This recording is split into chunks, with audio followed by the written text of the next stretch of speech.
Should we do the clap? Oh, sure. Oh my gosh, that was perfectly synchronized.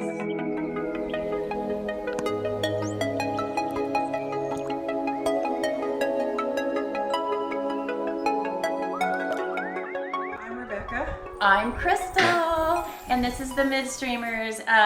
We, as always, are not fading away. We're changing our journey midstream, and I think we're still rowing, right? Yeah, we sure are. So today we are opening the archives. Have you ever been on Reddit, Rebecca? A long time ago. Long time ago. I'm not into Reddit, but I'm learning now as people talk about it. Well, honestly, Reddit is one of those things that I've always followed since the platform went up, and it reminded me of the old days back in the, I would say, early 90s. Yep, that's what I remember. When, I don't know if you ever went to those internet chat rooms, though basically they're the little old ICQ. With ICQ? AOL. ICQ. AOL? That was the 80s and 90s. But it was like just a place where people could connect, and it was more authentic back then, I think, for the most part. But what's interesting about Reddit is you can still read stories of real people that are struggling with real things. Yeah, that's what I've heard too. And sharing. Right. And so what we decided to do today was, and actually Chrystal did a lot of research. She went in and read a lot about navigating midlife crises. And that's a really big deal to us all right now. It is one of the most talked about topics, and it should be, because it's very important.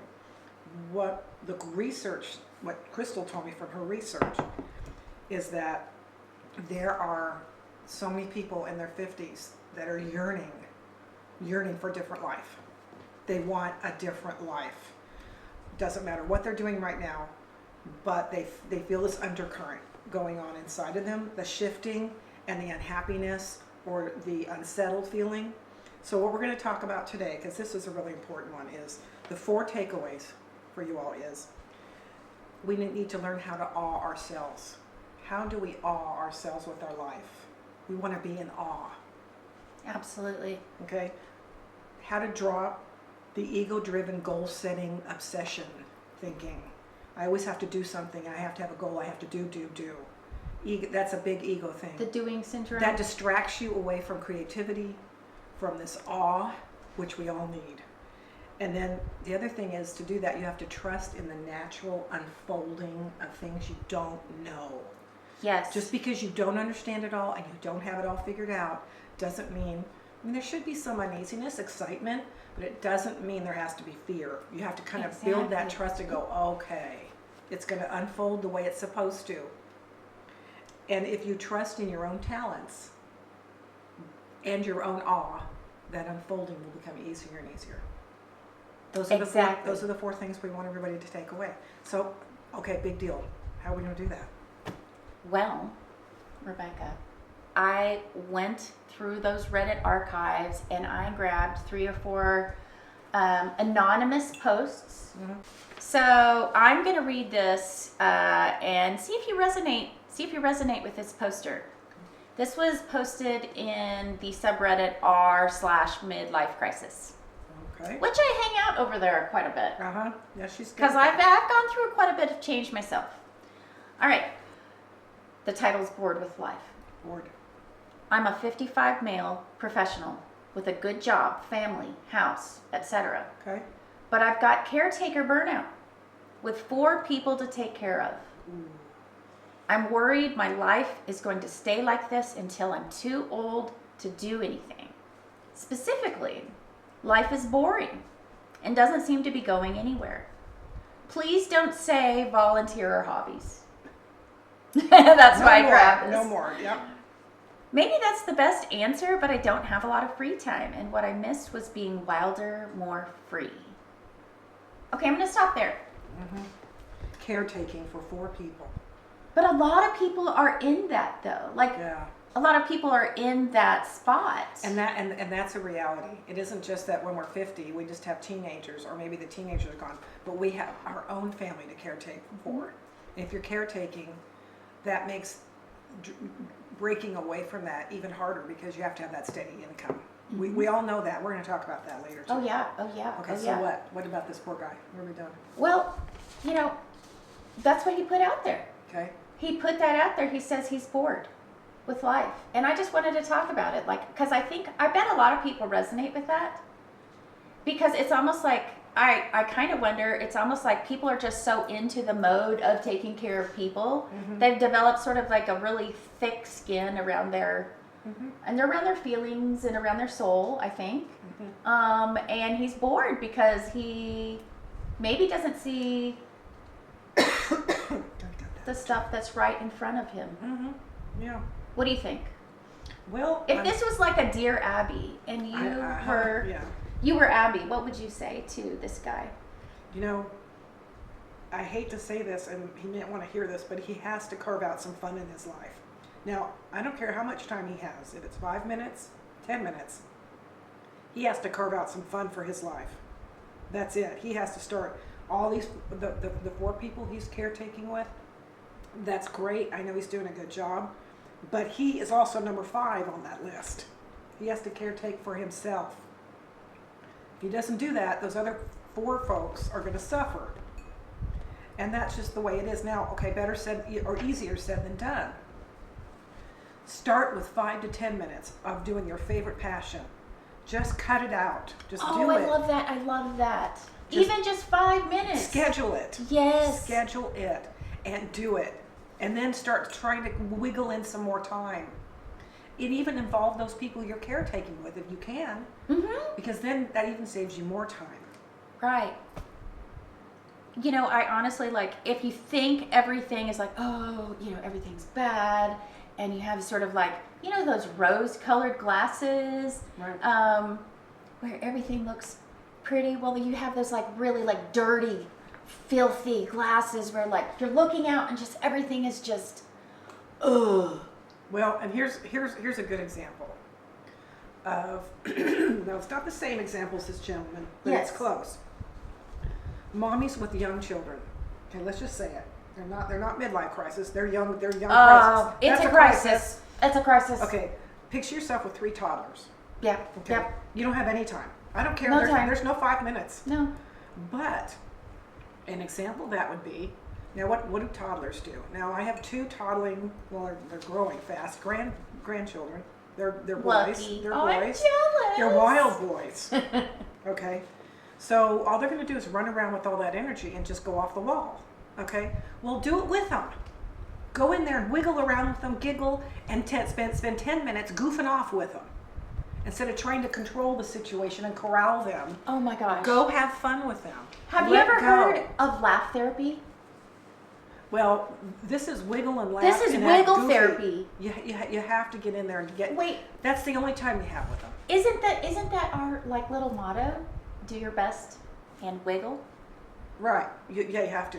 So that's a good example. So whoever this person's caretaking with, now there was no details with that. Yeah. There's got to be some fun and awe Yeah. with each one of those where you can participate together in some stuff, but you got to find some fun. You've got to start going through the motions of fun in order for your heart to soften up and be like, oh, Yep. Oh, that's And you have to right. just start. that's right. You just have to start. Right. Okay, Next next one. one, next one, next one. I'll try to come up with examples of these. Okay, so Makes it more real life. this one, A good one? this Okay. one, I think it's just delightful. Okay. It just really spoke to me. Mhm. Okay, ready? I'm ready. This was on the subreddit called r/slowliving. What I did on a Sunday. Okay. I'm going to read it exactly as it's written. Okay. Woke up and had breakfast. Yep. And then made biryani. Oh, that sounds interesting. I had my lunch. Then again slept. Then wake up. Mm-hmm. Had tea. Yep. Then now watching Hail Mary. That's a good show, by the It way. is, yeah. Oh, that's a really good one. Mm-hmm. After that, again, I will go to sleep. Okay. That's pretty, that's definitive. That's it. That's it. I freaking love that. And this is a purposeful Sunday design. This isn't just I get up and what am I going to do today.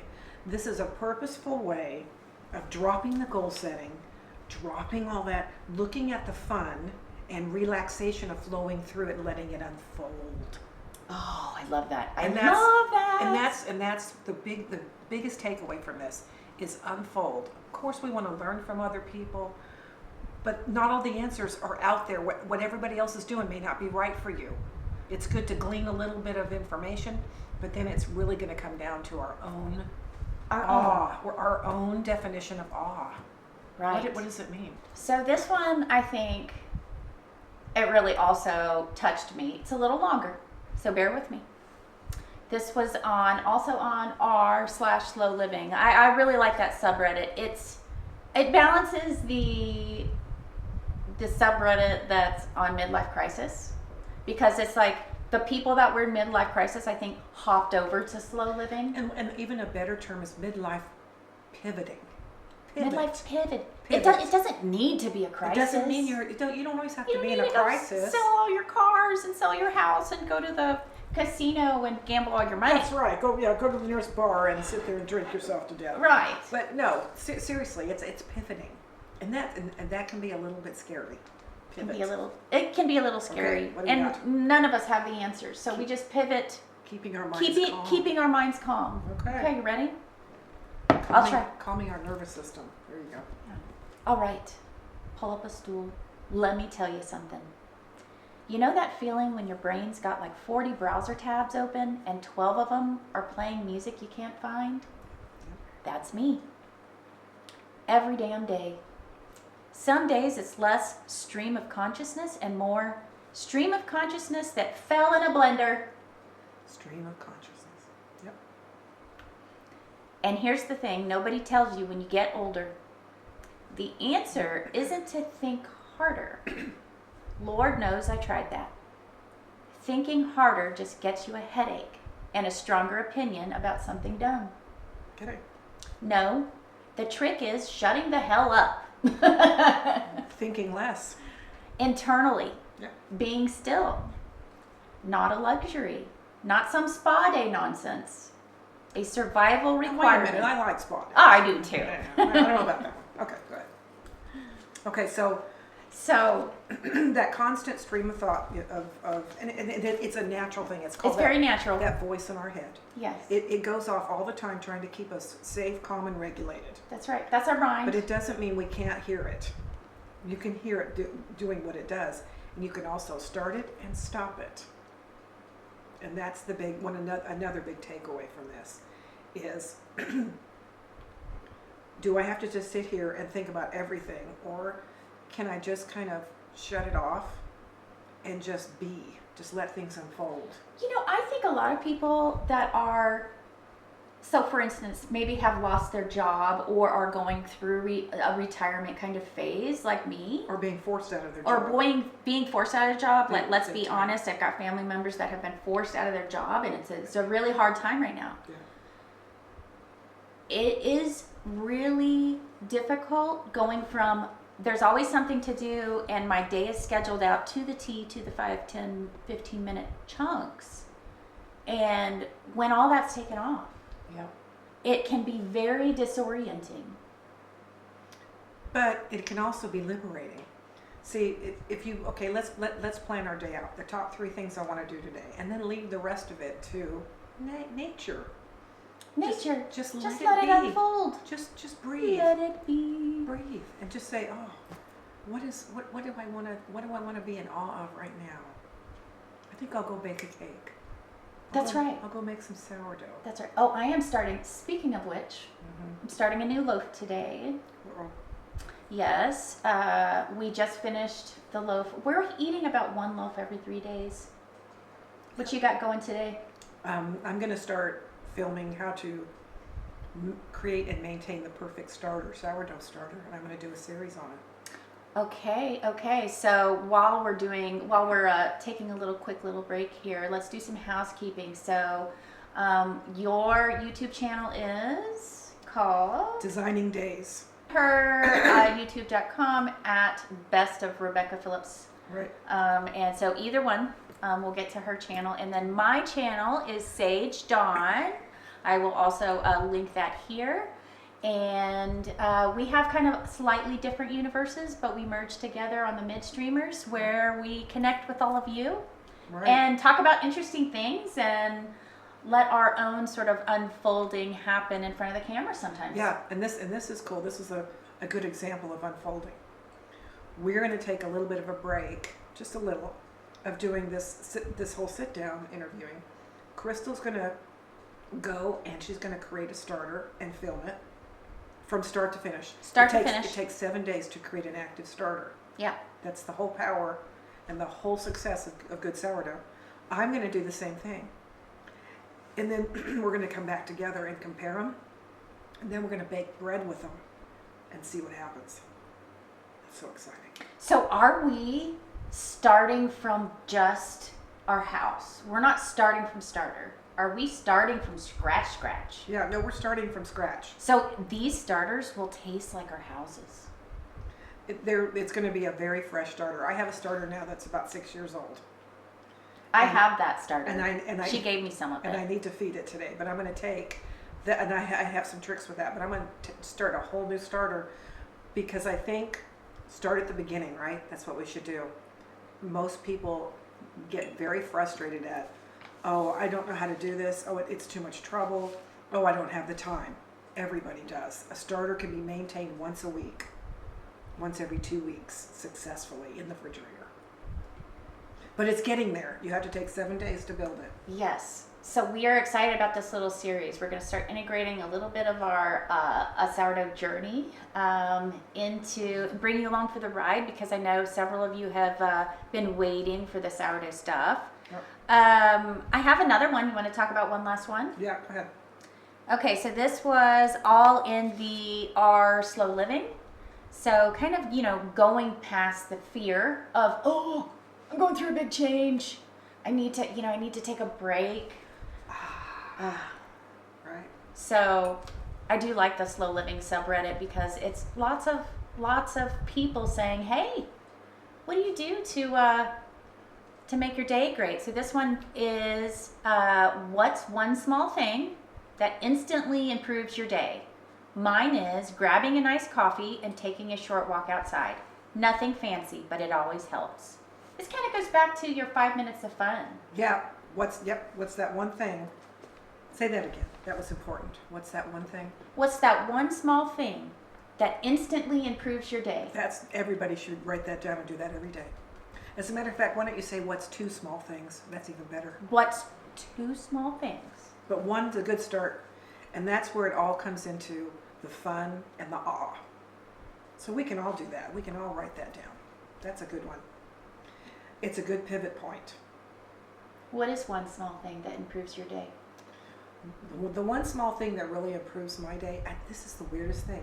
I love to shoot videos. I think I talked about this in one of the episodes, how it used to scare the bejeebers out of me. And I have a pretty good Instagram following, and I really resisted doing reels. Can we link your Instagram here? Yes, I can. Okay, linking the Instagram here, either here or in the description. And I finally just started to just do it. I just started. And I have when I get done, after the day's done, and they're edited and they're up and they're almost ready to go up, and I have like 3 or 4 stacked up, that's the best feeling in the world. Then I sit down on my porch and I just look at the beautiful landscape there and chill out. Play with my puppy. That's wonderful. Okay, I have to say, because it's a new habit I'm trying to reinforce of sitting out in the morning, because I suddenly have the ability to and the time to. Right when I wake up, I put my robe on. I'm still in my pajamas. I get my coffee grinded. I got the fresh beans that my mom roasted. Mm-hmm. There's something about the ASMR. Do you like ASMR? Yeah. I love the sounds and the look of everything. Even it's almost like enjoying the moment can be like you are a video camera. Right. And you are setting the scene for yourself. Well, and I feel like when I do my videos, I'm actually I'm engaging with all of you more. than just writing an article. I have a blog as well. Exactly. It connects. just There's writing- a connection Writing an there. article on paper is great and it's instructional, but once I do a video, I feel like I've really, really gotten in touch with folks, and I really like that. But that brings me a lot of joy. That's awesome. That's awesome. Okay. Well, mine is just enjoying, when I have that cup of coffee, and it might be 4 o'clock, it might be 5 o'clock in the morning, could be 6 if I'm sleeping in. I walk out to the deck. I sit on my lovely I have this rocker that I got. I should link it. Those are nice. I have this rocker that it's a set of 2 that I got. That's like kind of like one of those camp chairs. Uh-huh. Oh, but it has the perfect little neck pillow for me, and I'm just like, But I want to call it the rustle of the morning stars, Yeah. where you can kind of hear it almost. Yeah. It's lovely. There's something about the morning that is it's just amazing. It's very, it helps clear your head Yeah. and kind of get everything put in perspective. Yeah. Well, this was so fun. Okay, this was so I'm fun. going to repeat the takeaways again, because this is important. We have to find the awe about ourselves. How are you going to actually see how terrific you are? How are you going to feel that awe? How do you fall in love with yourself? Awe. Okay, every day you should be awed by yourself. Awe yourself. Dropping that ego, goal-driven, constant overthinking stream of thought. Just start. Yeah. Trust in the natural unfolding, and trust those talents that you have. Oh, I know. Get 'em Everybody has one. Yep, get them down and start to bring them to life. And that's how you do it. Nobody else is going to be able to sit there and draw this any clearer. I'm telling you, it's just a matter of putting them down and doing baby steps. Start with that 5 to 10 minutes a day, Yeah. or half hour if you have the Yeah. time, and just go for Or it. 3 hours. Start envisioning Whatever. that. That is the biggest takeaway. I love this. Thank you, Rebecca. You're welcome. What an awesome discussion. Hey, have you ever felt like driven enough to post something online about the serious change in your life? Or helping people? Like, that's kind of what we're doing here, is we want you to also come along with this journey about like, life is actually not so bad. It's actually pretty freaking good. I would like to challenge the folks that are watching this to drop your stories in the comments. Drop your stories. If you have similar experiences or other ones that are just like this, just like on what was that movie where she goes into the spa or salon and the tech goes, spill it. Remember what? Spill it. That's what you do when you get your nails. Spill. You start talking about your troubles. Right. That kind of thing. or Like your spill joys. the tea. Spill it. Yeah. Put them down in the comments. Tell us your stories. And we're going to do episodes. And So, how did you unfold? Yeah. How did you unfold out of that? We want to, this is no one-way street. Yeah. Yeah. Like this video, subscribe if you haven't.